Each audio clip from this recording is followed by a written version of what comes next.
In early May this year, I understand that you informed university research officers that there would be delays to major grant schemes, though I think you didn't tell the researchers themselves. And just this week, you've officially announced a 3-month delay to the DECRA fellowships for early career researchers. Many of the applicants would have been, of course, planning for their careers around the expected application and outcome dates, and these major delays will have real impacts on them, as you know. What was the reason for these delays? Thanks, Senator. Thank you for the question. I'm not sure that we would have used the word delay, but we can certainly take you through the development of the scheme calendar. I guess it's a really important point to say that the latest calendar and its development was by no means a trivial exercise. And by that, what I mean is that what we had to take into account was, first and foremost, there are new legislative processes commencing on 1 July due to the amended ARC Act. Secondly, we're finalising existing schemes under the pre-1 July arrangements. So there are some schemes that will continue to be finalised across this year under the old arrangements, and there will be new schemes which will be developed under the new requirements. And thirdly, there's the issue around there's a complex array of sub-schemes that we operate, and so there's a degree of complexity in working through what the legislation required, what an improved calendar could look like, and in working through that we were particularly sensitive about the fact that we know there are known pressure points for the NCGP.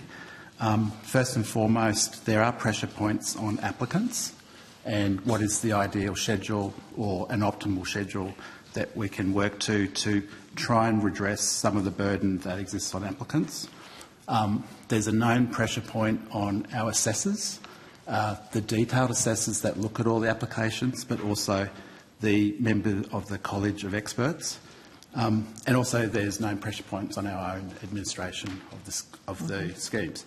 So in developing the new calendar, one, we had to do it because of the new legislation, but two, we saw it as an opportunity to drive some improvements. And Professor Toomey led that work, and she'd be very happy to take you through some of the other considerations. So I just wanted to ask, you mentioned the legislation, and you said you have to consider the legislation. When you say that, do you mean, does it have anything to do with the requirement for the guidelines to go through Parliament instead of just being signed off by the Minister? Yes, and beyond that, because under the new legislation, and these are legislative processes now, they're not choices. No, I do know that, but I was assured by the Minister at that time, when I questioned when the legislation was being debated, I was assured that there would be absolutely no delays, it was all well and good. But now it seems that there is an impact because of that. I think it was very important when I commenced my answer to your first question that I said that we didn't say there were delays, and Professor Toomey can tell you why we've said that. It's particularly important to note that the finalisation of the schemes have not been impacted. You're correct, Senator, in the sense that the guidelines, once the Minister has agreed them, become instruments, and they are disallowable instruments, so therefore there will be a disallowance process that all guidelines go to from 1 July. But the other element that is important there is that a new ARC board has to be the entity that provides the guidelines to the Minister. So you keep saying there are no delays, but the researchers who were expecting them to come out do think that they're coming out 3 months later than they were expecting it to come out. So there is an issue there, right? We understand some of the concerns that stakeholders have raised with us, and that's why we engaged early in a conversation with the sector to explain it. It was very important to explain to the sector that under the new legislative arrangements there would be a new way that schemes operated. There was no ability to run, for example, picking on the Centre of Excellence Centres of Excellence scheme, there was no ability to run that except under the new framework. So therefore, we couldn't commence the process of issuing the guidelines until we had a board in place. Board recommends to Minister.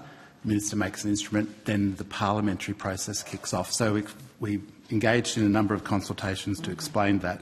But significantly, the end point of the scheme is approximately the same time. And I'll ask Professor Toomey to provide a little bit of detail around that. And I would like to reassure you, Senator, that the DECRA scheme will still commence by the 1st of January 2026, which is in keeping with the timetable of previous years.